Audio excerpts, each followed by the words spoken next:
On today's show, we've got an update on the battle of the billionaires, Elon Musk versus President Donald Trump. Keeping you informed and engaged, now more than ever. This is Sekulow. We want to hear from you. Share and post your comments or call 1-800-684-3110. And now your host, Logan Sekulow. Well, it happened. Inevitably, we kind of knew this was coming. That's right. Phone lines are open for you at 1-800-684-3110. They lost that love and feeling. President Trump and Elon Musk decided to go head-to-head after rumors of a fallout, TMZ style, People Magazine style. Are they or aren't they? And now we have heard that the White House currently right now is saying that Elon Musk would like to speak to President Trump. And currently, President Trump is saying, not that interested in talking to you right now. After, if you really look, you have to be a little bit discerning, because even Will sent me some fake news. Thanks, Will. I was just sending you funny memes. I can't help that you the problem is, weren't discerning you don't enough. know what's real. That's fair. You don't know what's real when Elon Musk, who again, I think is a brilliant person and an absolutely amazing person in terms of the technological achievements that he has made, what he has actually done for our lives in terms of all the different systems that he has done. So I'm not taking any of that away from him. And then you have President Trump, who again, President of the United States, but clearly I've actually been saying this for weeks as the conversation of Elon Musk leaving started to bubble up, which is once you actually get into the swamp, if you will, in Washington, D.C., it doesn't run like a business where you say something, work gets done, things get changed, and then you do have a moment like the big, beautiful bill, which kind of goes against a lot of what Elon thought he was there for. Now, however, did it need to be like aired out in public? That is what Elon does, and he did it in a way that was maybe a bit aggressive, a bit rude, started making claims, started talking about the Epstein list, started talking about impeaching the president and having J.D. Vance replace him. All of this while J.D. Vance was in town here in Nashville, and he's clearly staying out of it. He's like not interested in fighting. But again, you have those two kind of minds and those kind of egos and those kind of billionaires, if you will, in the same room for so long. I understand that inevitably this was probably going to blow up, but this has blown up on a big scale. Because yesterday, when we had this show starting, we said, oh, he's like, we had a great relationship. Maybe he doesn't like me anymore. I don't know. And it felt like within a few hours, it was very clear where you had Kanye, saying, please, guys, quit fighting. Right. The voice of reason in the room was not the most reasonable person on the planet. That did kind of take a turn. But we'll get into this in the next segment as well, because last night Politico was reporting that there would be a phone call between President Trump and Elon Musk. Susie Wiles this morning said that wasn't true, as well as President Trump said to Dana Bash on CNN, and we can play that bite in the next segment, what he thinks is going on right now, and that he's not even thinking about this anymore. He's moving on kind of with the business of the country. I want to say this too. Everyone has to remember what you're dealing with in Washington, D.C. And why I have been sort of I have to be there, we have to work there, we have to have our offices there, got a headquarters there. But why I push back so hard against that town, because this is what happens. And remember, President Trump, who again, we have supported a lot of the things he has done. I think we can all debate on the big, beautiful bill. There are certainly elements in it that are very good. And there are certainly elements in there that I think maybe go too far or maybe a bit wasteful. You can discuss that. You can have that conversation. That's okay. But also remember, he took a call this morning from CNN, from Dana Bash, and they had a very cordial, interesting conversation. So don't get caught up too much in the theatrics, because know behind the scenes that this is what's happening. He's still taking a call from CNN. You can go on and yell about fake news. You can go on about that. But remember, he had dinner with Joe and Mika. This is all, part of the political system. As much as I don't want it to be, you got to remember, you got to look through the evidence. And I'm not saying that the Elon-Trump battle is phony. I don't think it is. But honestly, for the betterment of the country, I do hope this is something they can settle down, because there are actual real news, big news that is coming out of areas. President Trump has now said he will be making his way to China, but that is being overshadowed by this battle of the billionaires. We're going to hear from you guys very soon. Elon and I had a great relationship.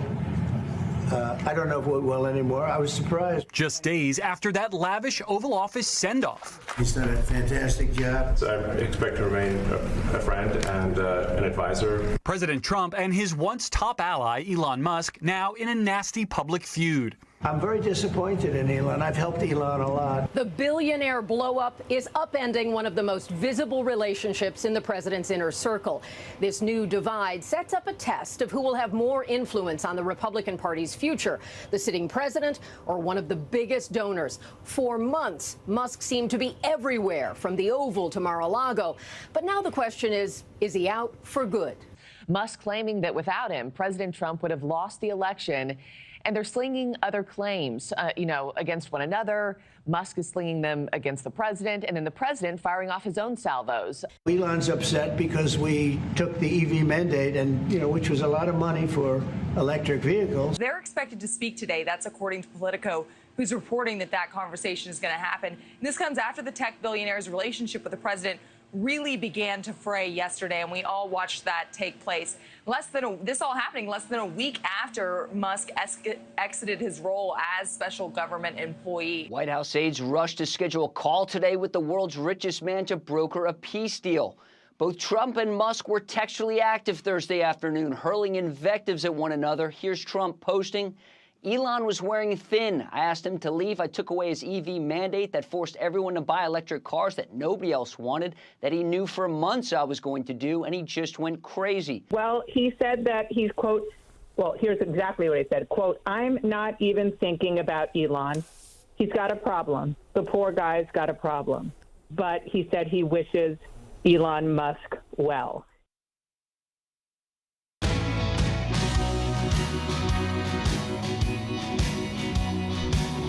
Welcome back to Sekulow. I do want to take your calls on this. I want to know how you feel because, look, this is someone who President Trump has had out there on not only the campaign trail but in the White House for his term right now with Elon Musk, richest man in the world. This is not a dumb guy. This isn't somebody who you can just laugh off.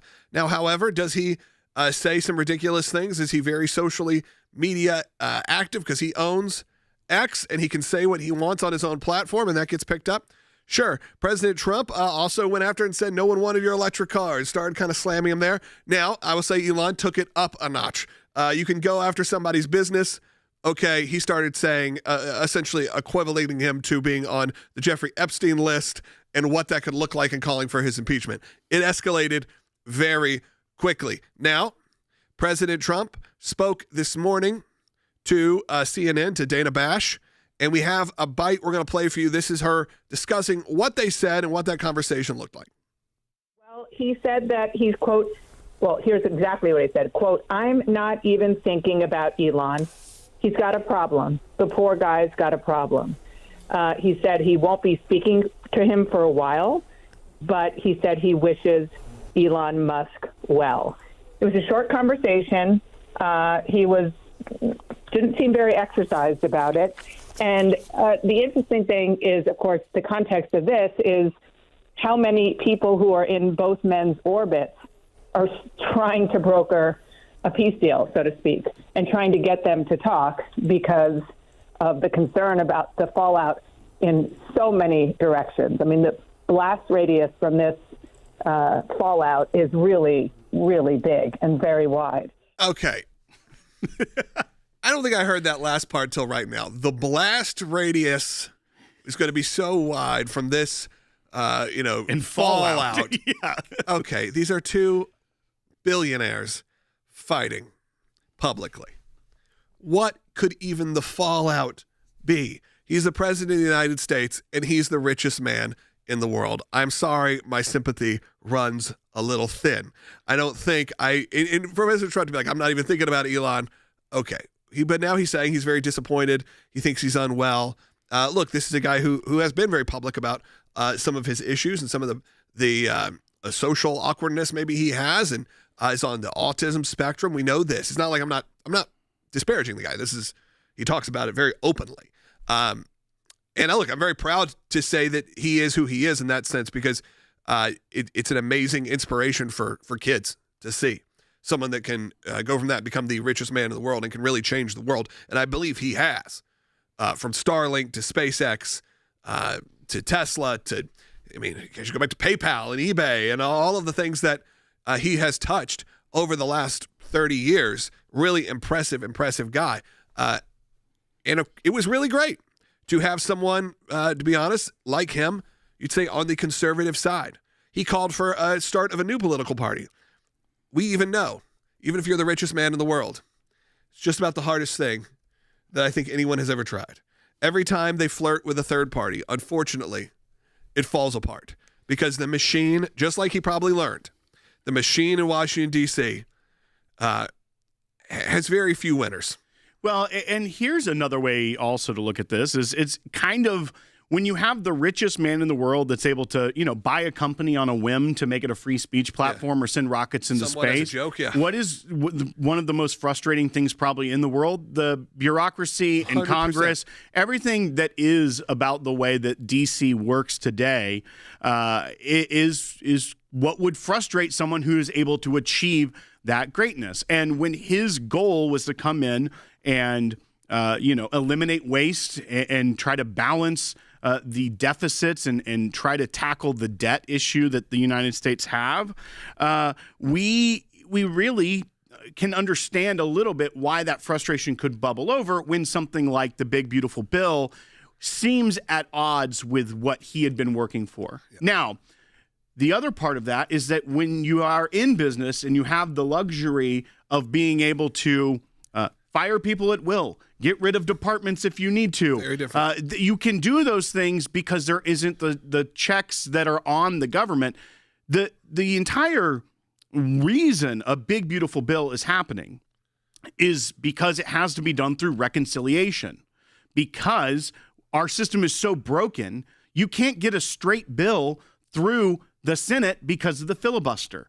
Reconciliation, you have to take a large swath of things and you have to kind of replace things within the existing system. You can't make big changes because that would require 60 votes. So in order to make big changes like tax cuts, you have to also find ways to maneuver the numbers so that it comes out at net zero effectively so that it can pass through the budget reconciliation process.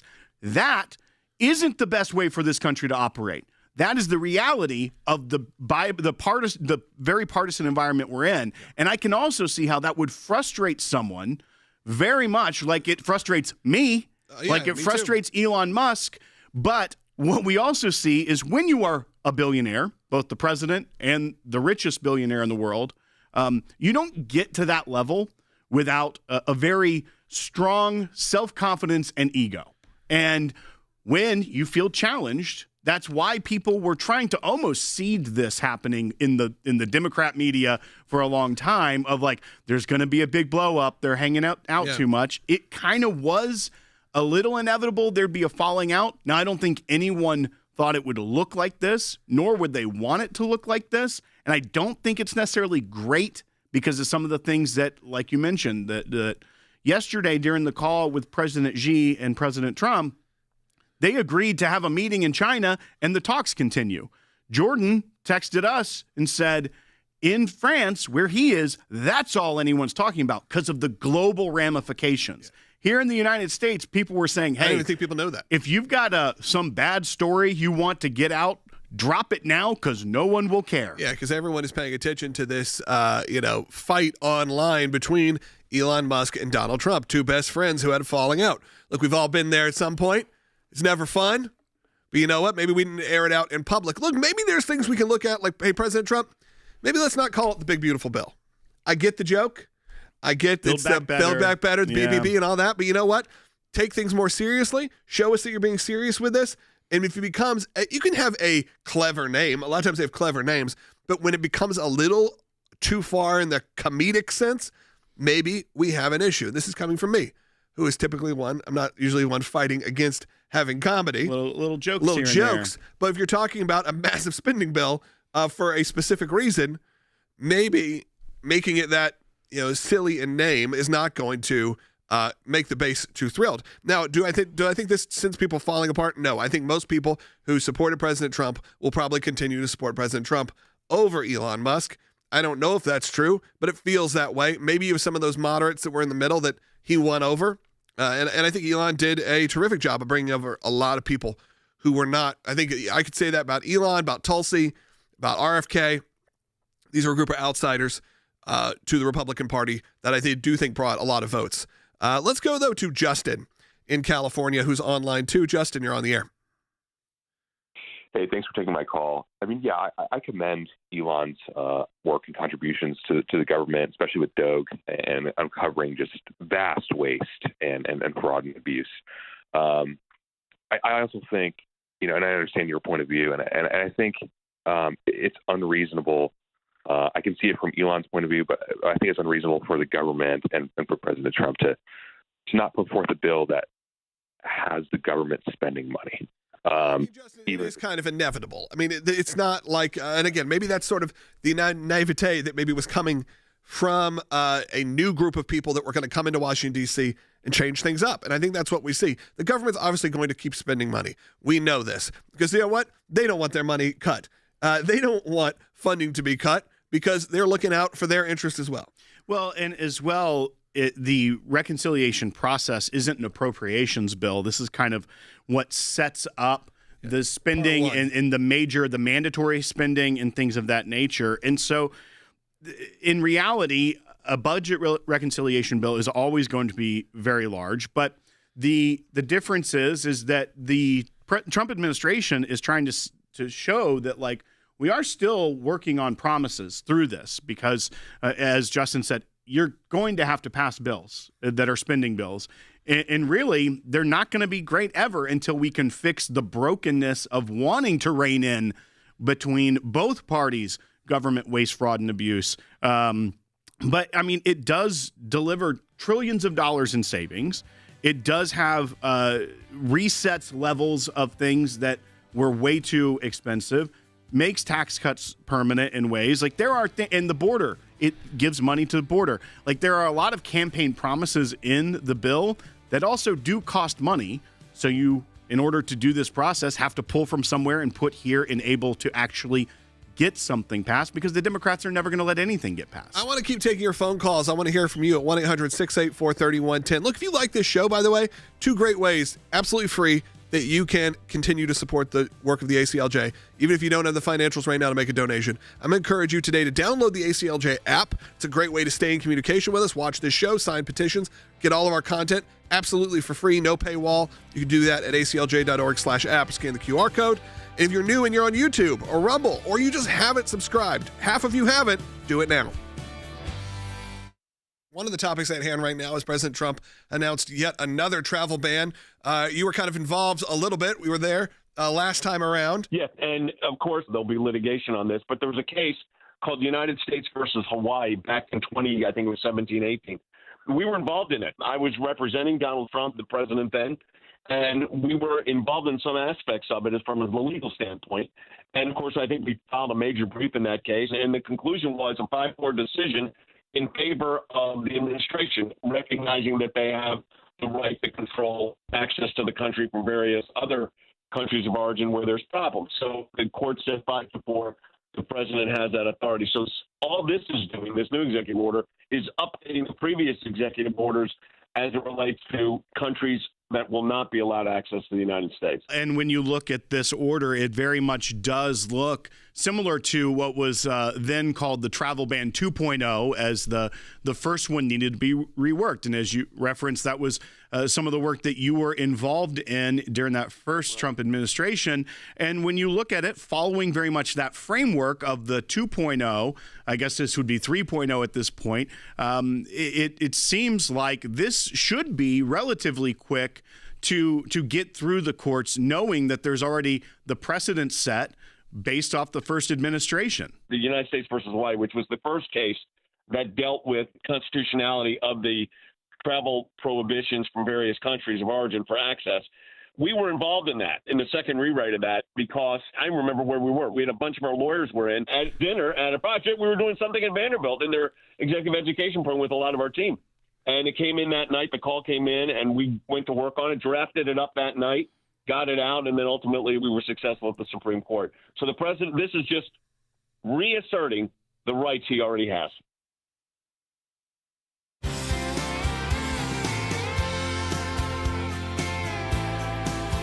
Welcome back to Sekulow. I do want to take your phone calls coming up. So let's go ahead and try to get some of those screened so we can have them ready to take, because we are continuing our discussion. We're going to move on a little bit. Like, we got Rick Renell joining us a little bit later. We're going to talk about also, you may remember Tulsi Gabbard. She was placed on the Quiet Skies program, and now we have learned that the Quiet Skies program has been pretty much eliminated. We're going to talk about the fallout from that, the goods and the bads. Of course, we think it's mostly good, as it did no good from what we've learned.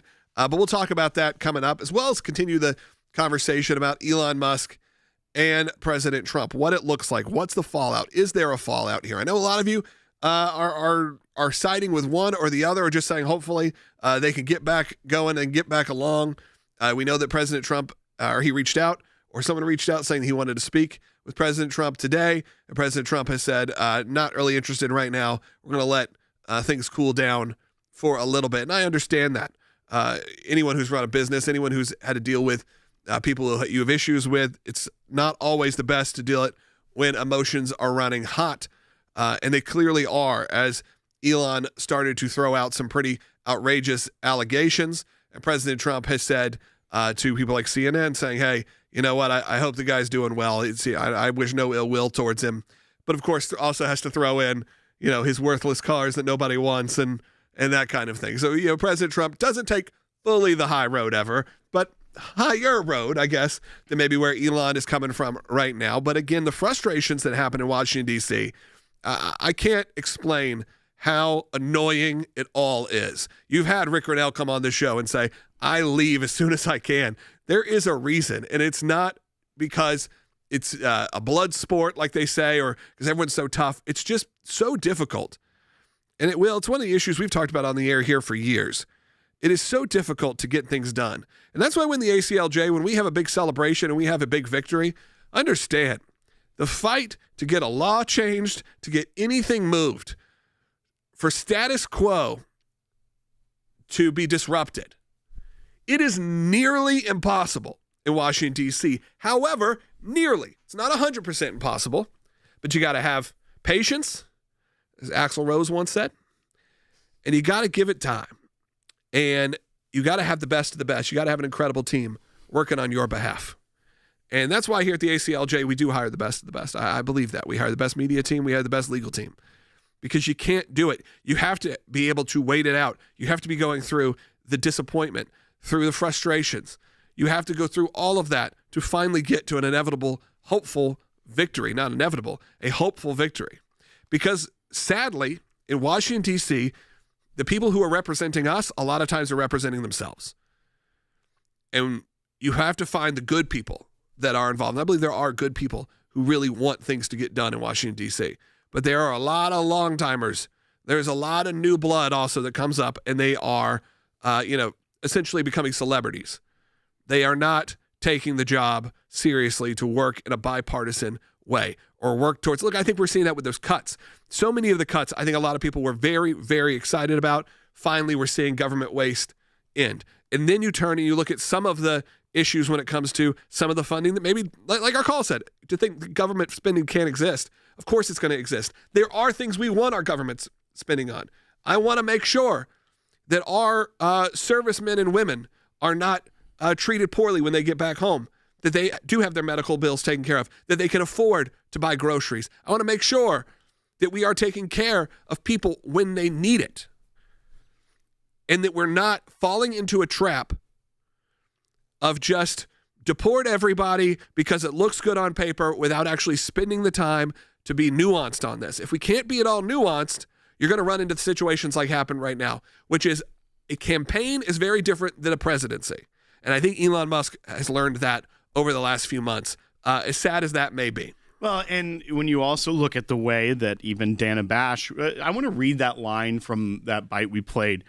There are many people in both men's orbits trying to broker a peace deal, so to speak, trying to get them to talk because of the concern about the fallout in so many directions. I mean, the blast radius from this is the fallout is really, really big and very wide. This is the same day that we had news that the president had a phone call with the chairman Xi in China, and that there's going to be a trip that is very high level. Remember, Joe Biden wouldn't even make a phone call to President Xi in his 4 years. You also had Russia retaliating against that drone attack with this massive barrage of rockets.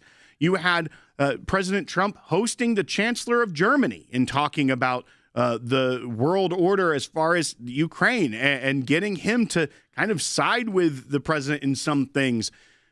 Those are very big global stories that no one, I feel like, has heard about because of reporters that want to talk like that this is the fallout, the blast radius. They are making this salacious and tabloidy. And now President Trump and Elon Musk added to that. They helped by keeping this fight going online in public for hours.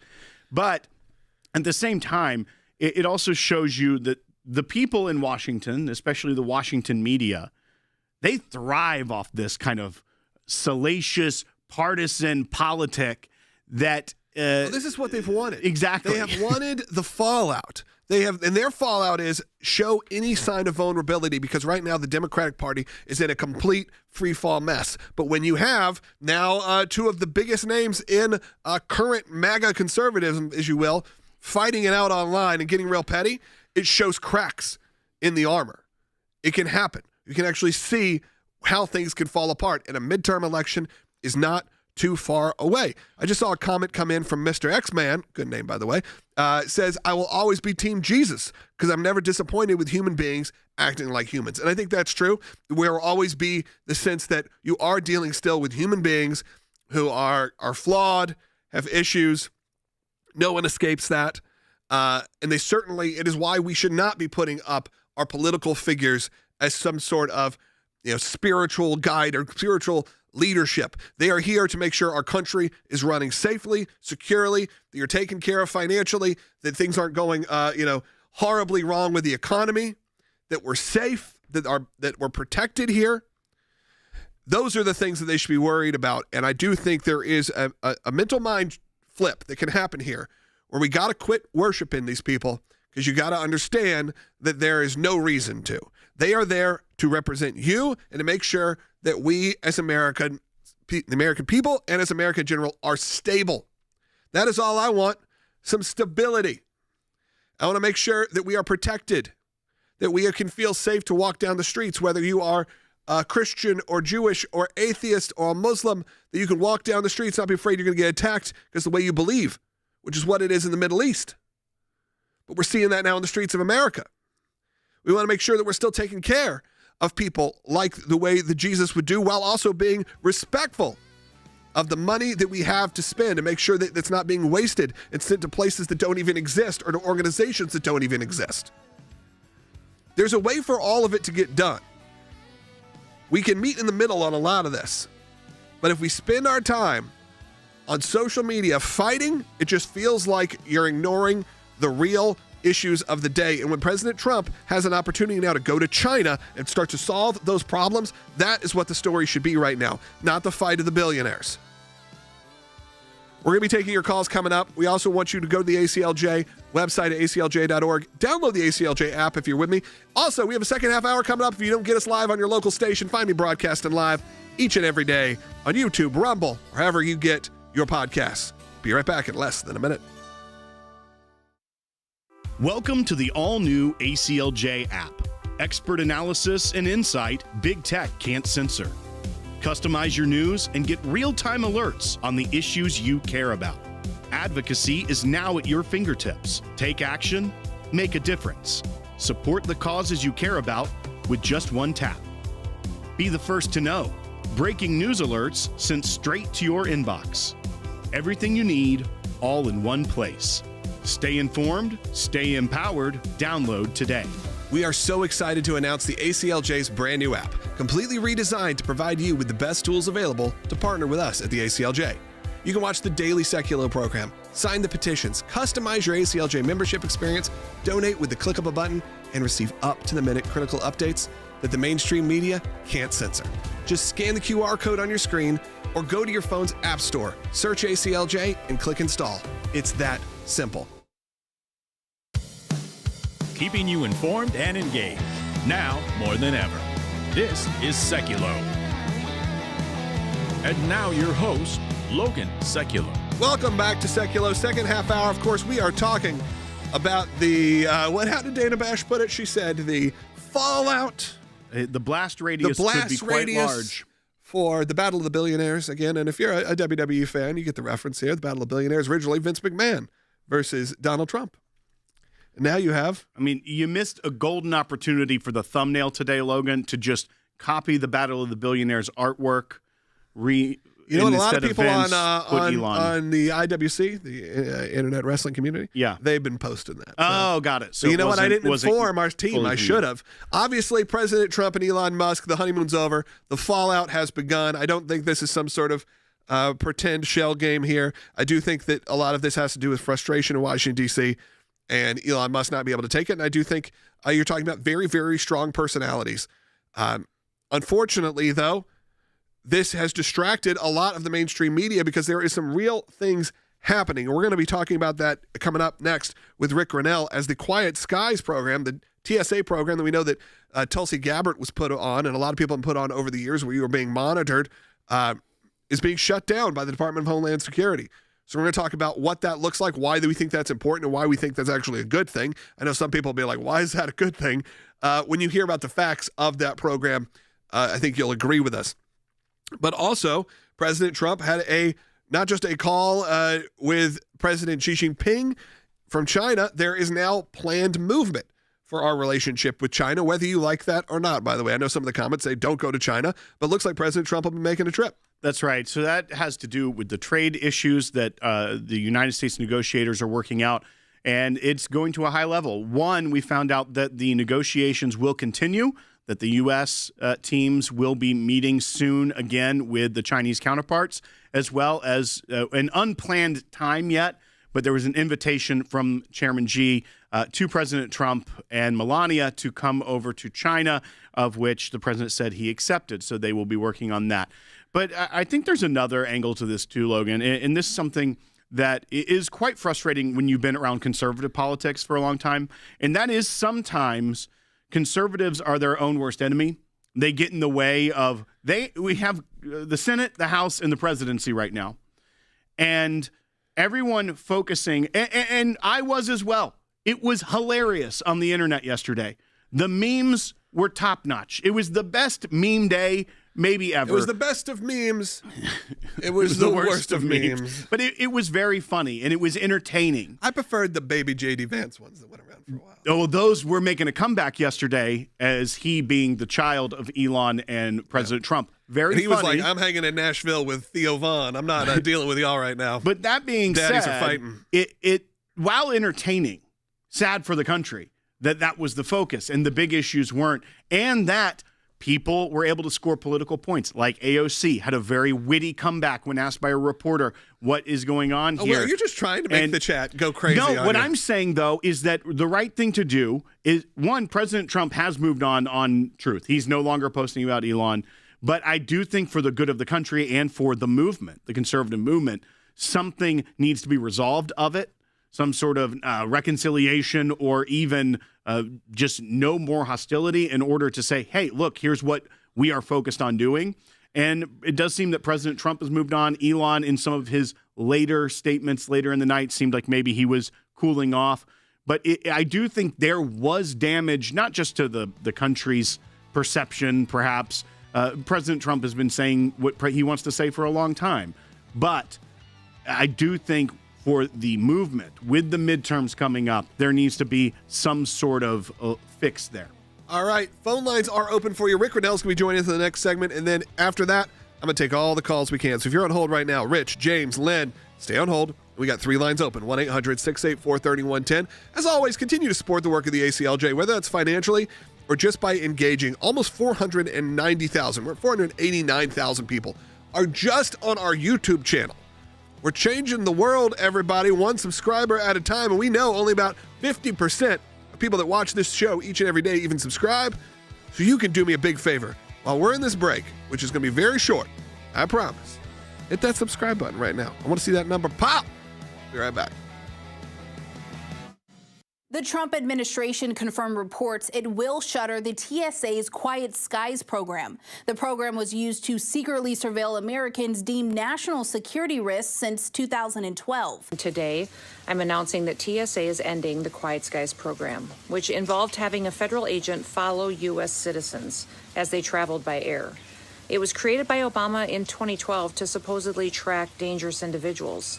But instead, it was weaponized against political enemies, such as Tulsi Gabbard. And since its existence, it has failed to stop a single terrorist attack, while it costs U.S. taxpayers roughly about $200 million a year. And this program, under the guise of national security, has targeted political opponents and benefited political allies of the Biden administration. Yesterday, we reported the Homeland Security Department said that Senator Shaheen's husband, William, traveled with a known or suspected terrorist. DHS hasn't said who that person was, but says that is why he was on the watch list under the Quiet Skies program. Noem also vowed to launch an internal investigation and called for Congress to begin one as well. In addition to conducting our own internal investigation, I'm calling for a full and thorough congressional investigation to uncover further corruption that's in this program. The Trump administration will return TSA to its true mission of being laser focused on the safety and the security of traveling public. This includes restoring the integrity, the privacy, and the equal application of the law for all Americans. The Quiet Skies program has drawn bipartisan concern in the past, especially over civil liberty violations. DHS cited several examples of what it believes were instances in which the program was politicized. And also, Billy Shaheen said he never traveled with any known or suspected terrorist. He says this was purely political.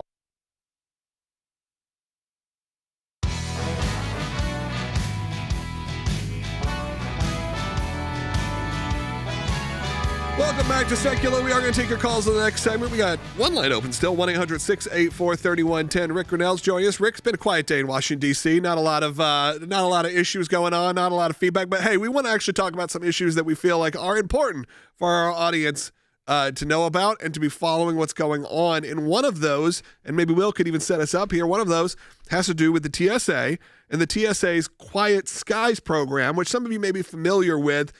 Because when we would have Tulsi Gabbard on this broadcast, it was during the time she was under surveillance due to this program. That's right. And Rick, now we're hearing that the Department of Homeland Security is shuttering this program. This was a program that began during the Obama administration, cost about $200 million a year, never stopped a single terrorist attack, and, violated the civil rights of many Americans. So par for the course for Washington, D.C.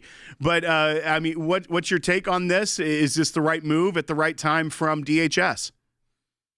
Look, Christie, Secretary Noem, is somebody who wants to see that programs work. If they don't work, she's going to act quickly. And this particular program over the last several years has spent almost $1 billion of American taxpayer dollars, and it just didn't work. It was a weaponization program, just exactly like what the Biden administration did to DOJ, they did with these lists. And it was very political in nature. It wasn't stopping terrorists, it was stopping people that were enemies of the Democratic Party and the controlling groups that were in the Biden administration. And so Kristi Noem is right to look at the program and say, look, this is not working. This was a weaponization program. It wasn't geared towards making us safer. It was geared towards making us more politically against each other. And by ending it, I think she deserves our support. It's not without controversy to step up and say, I'm getting rid of this program. All of the money was wasted. We're cutting the people, we're cutting the programs, we're cutting the money, we're going to save the money. And she did it in a way She took her time. She looked at the program to say, is it working? Is this program from the Biden team a good program? And she decided it wasn't, so she cut it. I love the fact that she's acting like a governor, which is being responsible for the programs on whether or not they work. And implementing these programs is exactly what we need from cabinet secretaries, people who follow through on the money to see, is it being well spent? Not just saying, we have a program that in theory is going to work. We want to know if we have a program in practice, if it's working. And she made the decision that it wasn't. Yeah, and I think a lot of people look at this and go, well, why would we want to do away with the TSA program that's causing us, hopefully keeping us safe? But that's what we learned. It really wasn't that. It means you can start to free up that budget to reimagine ways to keep us safe, reimagine ways to change the way the airport system works, the TSA system works. It's not about eliminating safety precautions. It's about evaluating really what's going on from, like you said, from a gubernatorial, from a business standpoint, really. Yeah, look, there's no question, Logan, that if this program was working, Secretary Noem would have kept it. There's no question about that. She's not a partisan person. When she was governor, she made decisions that were best for her state. And by the way, some of those decisions were controversial with Republicans and independents.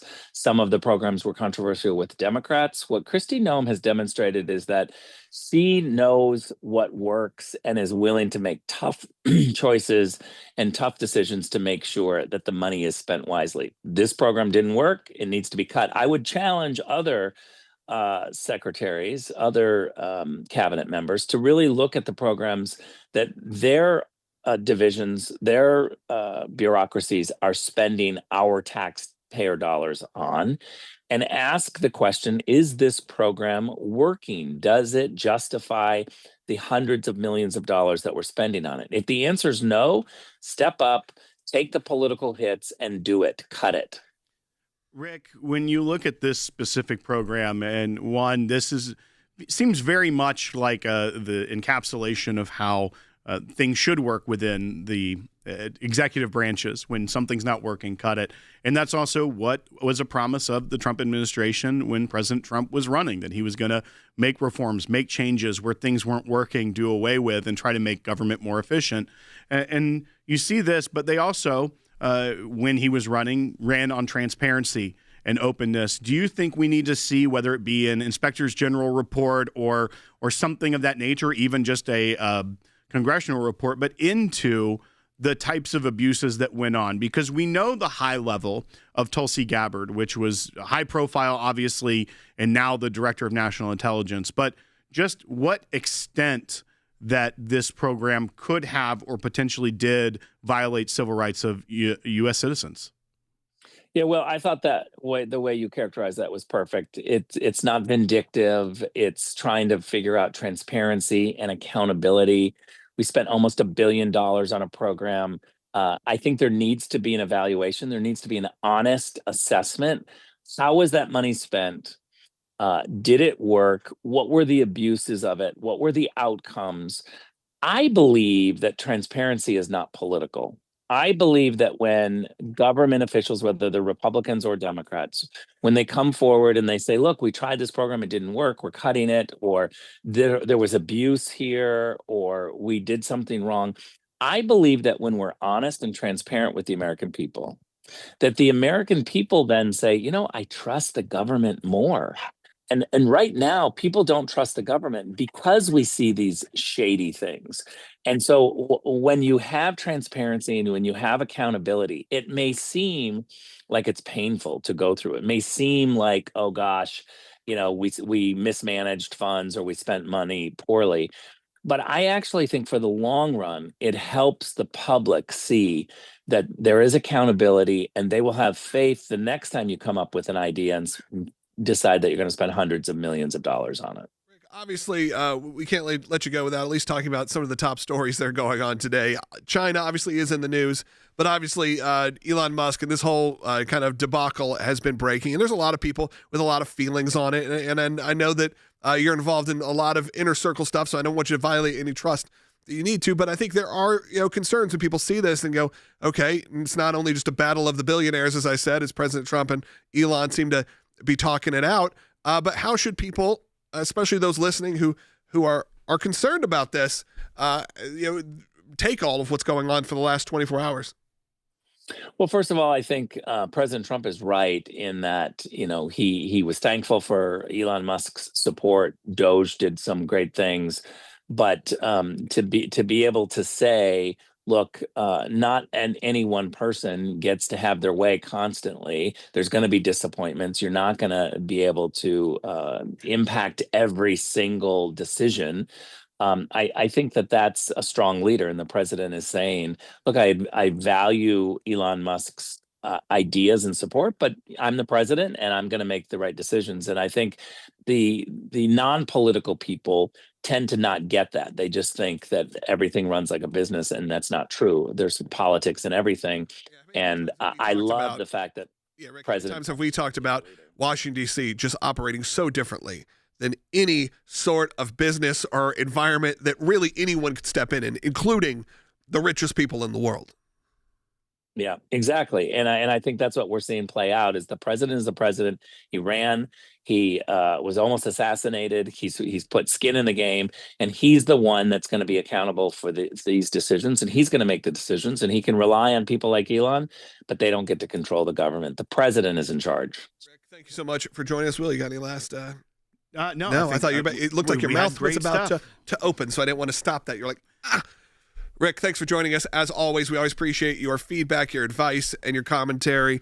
If you want to support the ACLJ, when you do that, know you're supporting having people like Rick on this broadcast, having incredible team members as part of the ACLJ, whether that's our legal team, our media team, our broadcast team.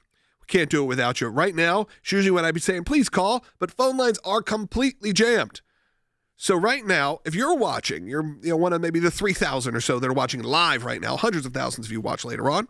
Maybe you're one of those hundreds of thousands that are watching this not live. What I'm going to ask you to do, because we know, we can see the back end of the analytics. And over half of the people who watch this show every day, maybe they've never seen us, but usually they just have, I'll be honest, we're all a little lazy. I don't subscribe to some of these channels I watch every day, but understand how important it is because it helps us get into the algorithms of other people, not just like-minded people that need to hear this. So I encourage you to just hit that subscribe button. We are about to crest 490,000 people just on YouTube alone. It's game-changing. It's world-changing. Understand that's bigger numbers than a lot of the mainstream media outlets could dream of having on their daily broadcasts. And that is because of people like you who support this work, because we're not paid for by major sponsors. If you're hearing an ad in your local market, that's not going to us. If you're seeing a YouTube ad, that is a very small percentage of revenue that could come in here to the ACLJ. And that's why we always need your support, need your help. Become a champion if you can also. That's someone that gives on a monthly basis. I see you got 2 champions on the line right now. They're getting bumped up to the front. Some people have been holding triple the amount of time, but they're going to go first because that is one of the perks of being an ACLJ champion. We'll be right back.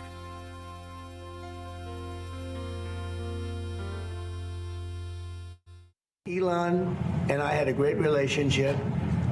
I don't know if we're well anymore. I was surprised. Just days after that lavish Oval Office send-off. He's done a fantastic job. So I expect to remain a friend and an advisor. President Trump and his once top ally, Elon Musk, now in a nasty public feud. I'm very disappointed in Elon. I've helped Elon a lot. The billionaire blow-up is upending one of the most visible relationships in the president's inner circle. This new divide sets up a test of who will have more influence on the Republican Party's future, the sitting president or one of the biggest donors. For months, Musk seemed to be everywhere, from the Oval to Mar-a-Lago. But now the question is he out for good? Musk claiming that without him, President Trump would have lost the election. And they're slinging other claims, against one another. Musk is slinging them against the president, and then the president firing off his own salvos. Elon's upset because we took the EV mandate, and which was a lot of money for electric vehicles. They're expected to speak today. That's according to Politico, who's reporting that conversation is going to happen. And this comes after the tech billionaire's relationship with the president really began to fray yesterday, and we all watched that take place. This all happening less than a week after Musk exited his role as special government employee. White House aides rushed to schedule a call today with the world's richest man to broker a peace deal.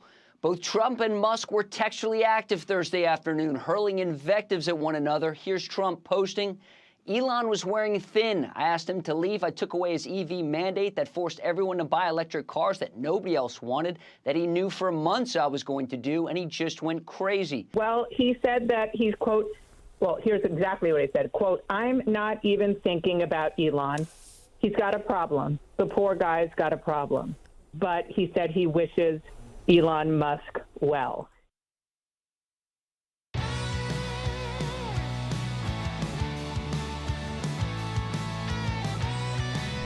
Welcome back to Sekulow. Hey, one line opened up. Someone hung up, so give me a call, 1-800-684-3110. Let's go ahead and kick this off so we can get to as many calls as we possibly can. We're going to go to Bill, who's an ACLJ champion in Florida. Bill, you're on the air. Yes, this may sound a little far-fetched, but I keep thinking of the possibility that President Trump and Elon Musk fabricated this rift between them so that Elon Musk could distance himself from Trump because his relationship has been damaged by everything that he's done. There's been a tremendous loss in Tesla, and then I read of a company, I think in Finland, that announced they were going to get rid of all their Teslas because they don't like the way that he's behaving. It's crossed all of our minds whether this is a course correction for Elon to try to get his actual businesses back on track. But I do think starting to throw things out like the Epstein list and all that, you don't have to go that far.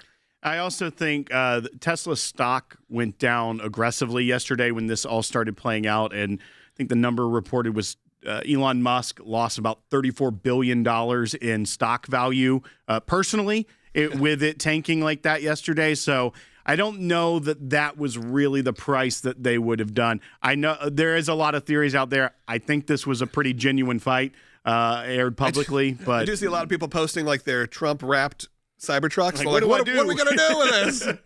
All right. Earlier in the week, you said, though, that I said, that was a lie, like Maury Povich. Maybe we could broker the piece that Dana Bash was talking about, have both of them on here in studio, and we can just go through the tweets, go through the X post, and we can work it out for them. That's right. We can do it just like look, we're on in the midday. Right. Or like those old Daytime shows. TV. Daytime TV. That's right. Maybe we get an Emmy for that. It better win an Emmy if we can broker that piece deal. Yeah. That'd be great. So, President Trump, Mr. Musk, the door is always open to you. All right, let's continue on. Elizabeth is calling from Florida. Elizabeth, you are on the air. Thank you for taking my call. I am, it's pretty red hot down here in Florida. It's 92 degrees already.